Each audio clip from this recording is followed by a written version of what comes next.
tal, compitas? Sean bienvenidos a un nuevo video para el canal. Feliz año a todos los que están viendo este video. Ya el primer video del 2022. Ya en 5 meses, más o menos 4 meses, ya se cumplen 2 años desde que subí el primer video. ¡2 años! Bueno, en el día de hoy vamos a hablar sobre este librito fascinante llamado Crónicas de una muerte anunciada. Debo decir que este es un video que yo no quería subir. No me malentiendan, el libro es buenísimo, pero la verdad es que resulta muy gráfico si eres sensible. Voy a tratar de ser lo menos explícito posible. Así que, bueno, sin más prefacio, empecemos con este video, ¿no? A grandes rasgos, la trama del libro es la siguiente. Una muchacha llamada Ángela Vicario, de familia pobre, se iba a casar con un muchacho misterioso llamado Bayardo San Román. El señor Bayardo se veía que era pudiente, o sea, no se sabía nada de su pasado cuando llegó al pueblo 4 meses antes de la boda, pero en plan de conquistar a Ángela se hizo ver con buenos regalos, por ende se deducía que tenía gran poder adquisitivo. La cuestión es que fue una boda que movió a todo el pueblo en torno a este evento. Cabe recalcar que al ser un pueblo pequeño, todos los habitantes tenían una mínima participación en esta historia. Así que la noche que se iba a consumar el matrimonio, el señor Bayardo y la señorita Ángela fueron a su casa de matrimonio, y cuando estaban a punto de, pues, hacer cosas de adultos, por decirlo de alguna manera, el señor Bayardo se dio cuenta de que la muchacha Ángela no era virgen. La llevó a su casa sin prender su carro porque no quería avergonzarla. La llevó a su casa y la entregó sin decir palabras, y solo se fue humillado. Cuando llega la señorita Ángela a su casa, su familia, al verse deshonrada porque su hija no era virgen antes del matrimonio, le dan una paliza salvaje. Aquí es donde entran sus dos hermanos gemelos, Pedro y Pablo Vicario, y estos le preguntan, bueno, ¿quién fue? Y ella solo pudo decir un nombre: Santiago Nazar. ¿Quién era Santiago Nazar? Era un hijo de turco, así se le decía a los árabes. Que dato curioso, en la costa caribe había muchos árabes que se presentaron ante la aduana con documentos del Imperio Otomano. Entonces se le comenzaron a decir turcos. Entonces, era de la tercera generación de los turcos que había llegado al pueblo que el autor, Gabo, no quería decir el nombre, pero solo dice que estaba muy entrado en el Caribe colombiano. Y a pesar de ser de la tercera generación, era uno de los pocos jóvenes de su ascendencia que sabía hablar árabe. Siempre andaba con un revólver descargado porque era terrateniente, un Magnum 357 con balas blindadas, si no estoy mal, que decía que podía partir un caballo a la mitad.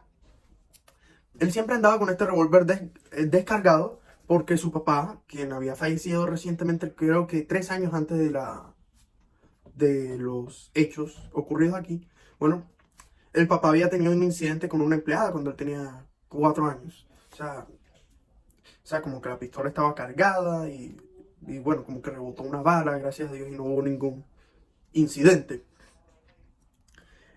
También tenía una reputación de mujeriego, de andar con mujeres de la noche, y tenía una novia con la que se quería casar. Bueno,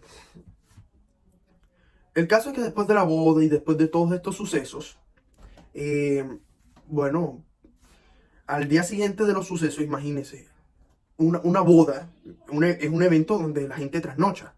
O sea, antes de 1 de la mañana en una boda tú no te vas a dormir. Al menos en mi país las cosas son así, ¿no? Entonces, el man llegó a su casa como a las 5:30 y a esa hora se durmió para despertarse media hora después a recibir al obispo, al obispo de la región. ¿Qué es un obispo? Un obispo, a diferencia de un cura, un sacerdote, maneja todas las instituciones católicas de su región. Entonces, digamos que era una persona muy importante, y más para la religión católica, que la mayoría de personas en el Caribe colombiano son católicos. De hecho, dato curioso, la Constitución de 1886 en Colombia decía que la única religión permitida y oficial de Colombia era el catolicismo. Entonces, la mayor parte de la gente era católica.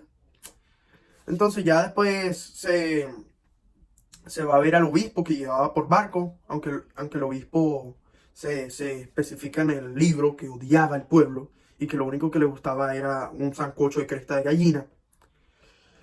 Y bueno, después de ver al obispo, el hombre se va con unos amigos. Mientras tanto, los hermanos vicarios ya andaban con sus cuchillos de 12 pulgadas, 30 centímetros. Y si no estoy mal, creo que el alcalde del pueblo, al verlos en una lechera al frente de la casa de Santiago Nazar, porque ya estaba decidido que lo iban a matar.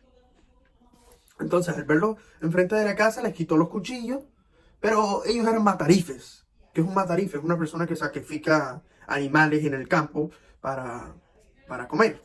Entonces, era obvio que iban a conseguir otros.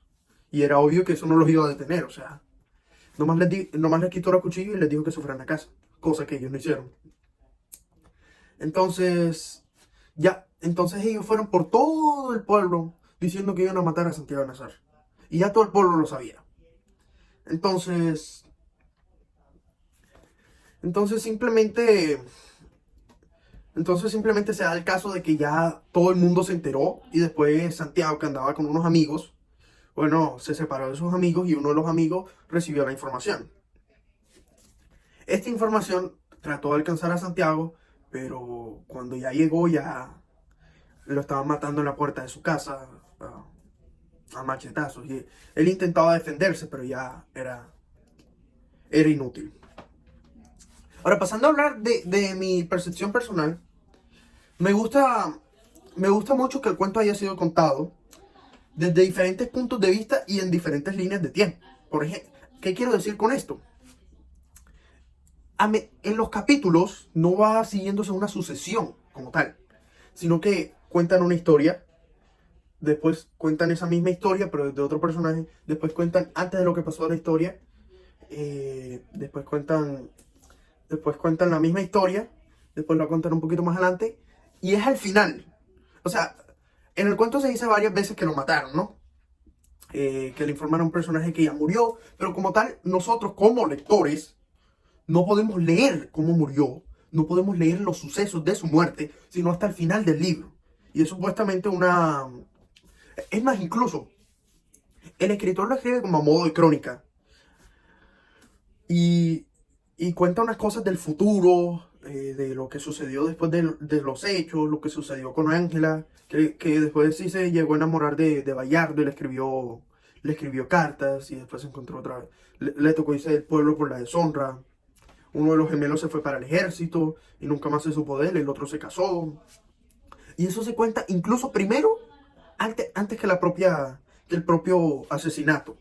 Entonces, es un recurso que si lo sabes entender, bueno, puede resultar maravilloso, o sea puede resultar muy descriptivo, es la palabra. Pero si no lo sabes entender, puedes quedarte con una cara de ¿qué está pasando aquí? ¿Que ella no lo había matado? ¿Que ya no había sucedido esto? ¿Esto pasa antes de la boda? También me gusta que el autor también mínimamente describe a cada personaje. Y cada personaje, por decir, cada habitante del pueblo, creo. Ahora sí, hablando del contexto histórico, esto fue esto fue inspirado en un suceso real que ocurrió en un pueblo donde vivía García Márquez. El pueblo se llamaba Sucre y quedaba en el departamento del mismo nombre, Sucre. Ahí vivía con sus padres, su papá, quien se llamaba Gabriel Egidio García. El hombre era farmacéutico y trabajaba ahí en Sucre, un poquito lejos de donde Gabo había nacido, Aracataca. Y este suceso, bueno, difiere un poquito de lo que se cuenta en el libro, ¿no? Como por ejemplo que Bayardo y Ángela se hayan encontrado después de unos cuantos años del asesinato. Eh, bueno, eso no sucedió en la vida real. También el autor quiere dar como un toque de misterio, ¿no? Como que ¿será que Ángela mintió? Porque en el cuento nunca se especifica si Santiago y Ángela de verdad se acostaron. Simplemente se dice que Ángela dice el nombre y que por eso lo mataron, que no tenía más. Claro, Ángela después, el escritor quiere hacer como que una subtramilla en la cual después de los hechos, varios años, el escritor va a hablar con Ángela como a modo de crónica. Entonces, lo que sucede es que Ángela sigue sosteniendo su versión. Fue él, no le busquen más patas al gato, parafraseando. Pero realmente, en la vida real, digamos que el personaje de Ángela sí se acostó con el personaje de Santiago porque eran exnovios antes de la boda.